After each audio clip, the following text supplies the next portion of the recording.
Welcome to Adobe Premiere Pro. I wanted to spend some extra time for those of you who missed class earlier this week and for those of you who need a little extra help with Premiere Pro as we move forward. Premiere Pro is what we're going to use, and it's what most video professionals use to begin their video editing.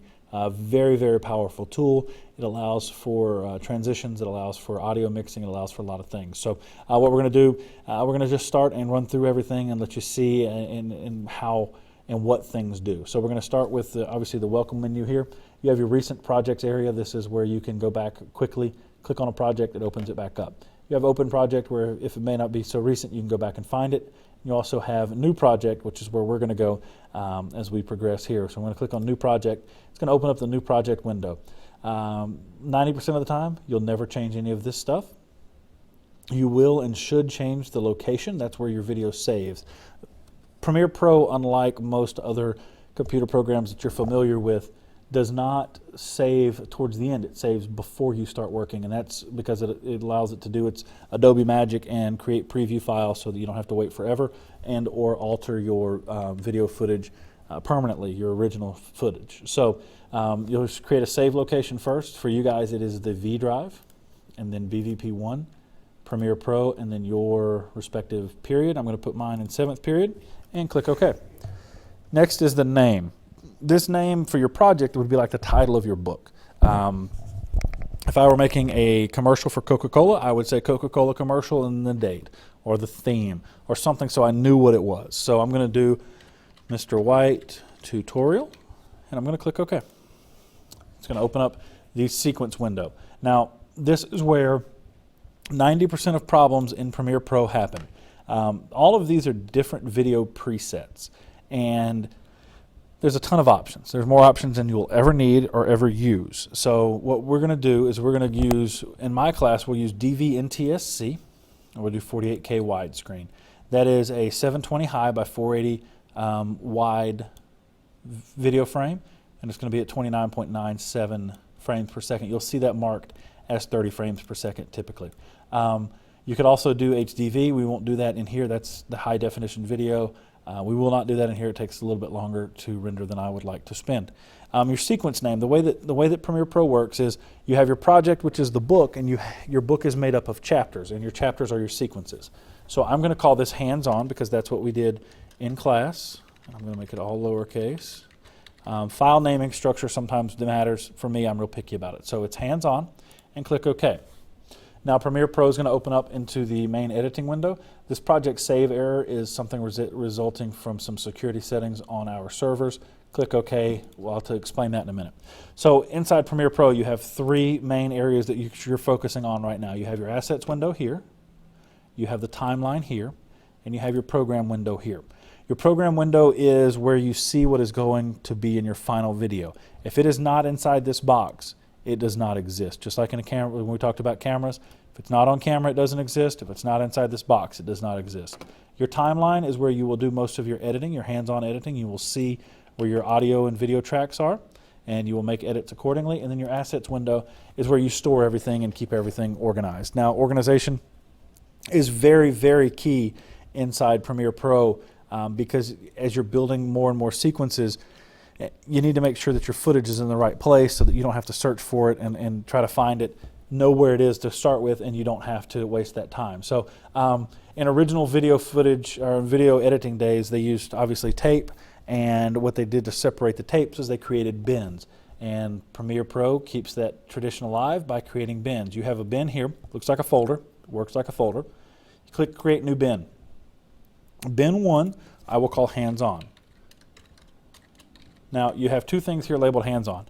This little blue area means that it's a sequence. This icon means it's a sequence. The folder means that it's a bin. If you drag your sequence into the bin, you'll notice that they're offset. And if you close up that bin, it goes away.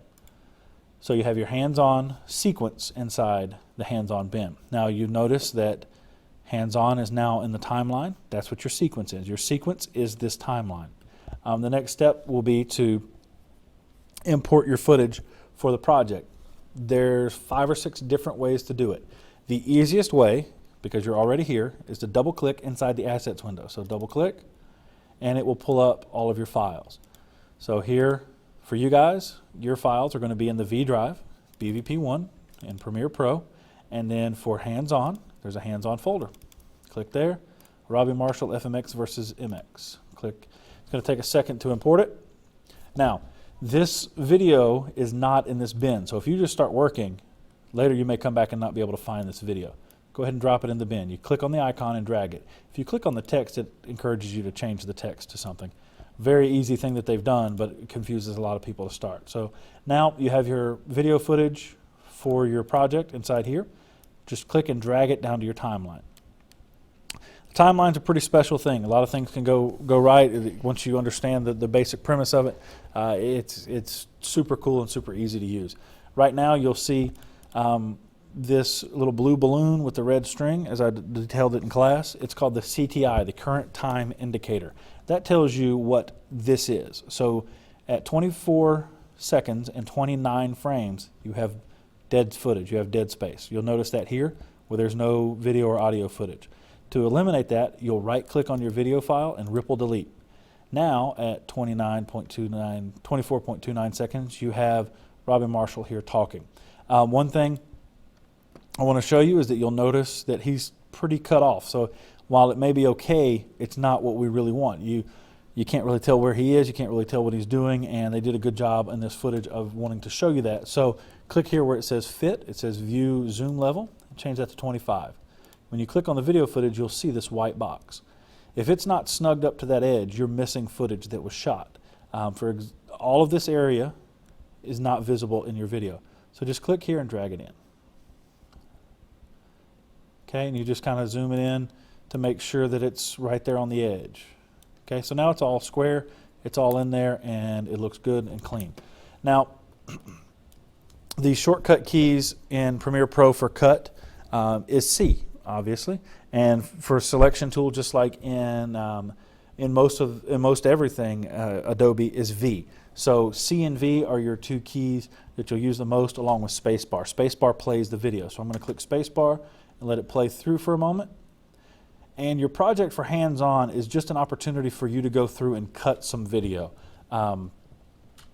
The key is to just get those reps. And one of the things that we're going to do with this and in our next project is we're going to edit this video to some specific audio. We're not going to do it with this one, but in the next project. So the way right now, if you notice when I move the audio or the video, they move together.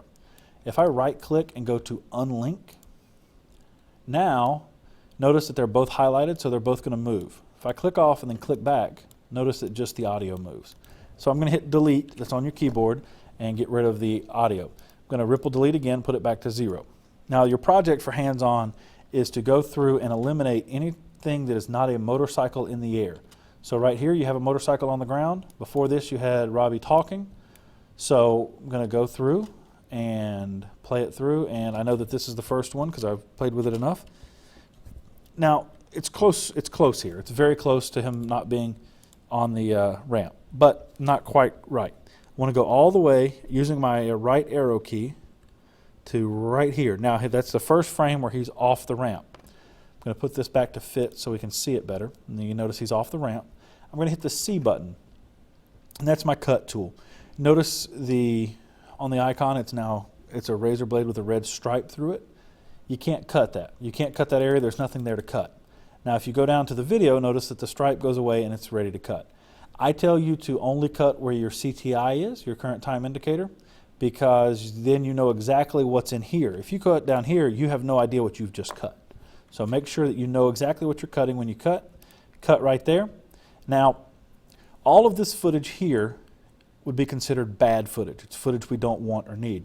So I'm going to hit the V button and then click on the footage we don't need and hit the delete button. Now, I'm going to shore it up again with the ripple delete.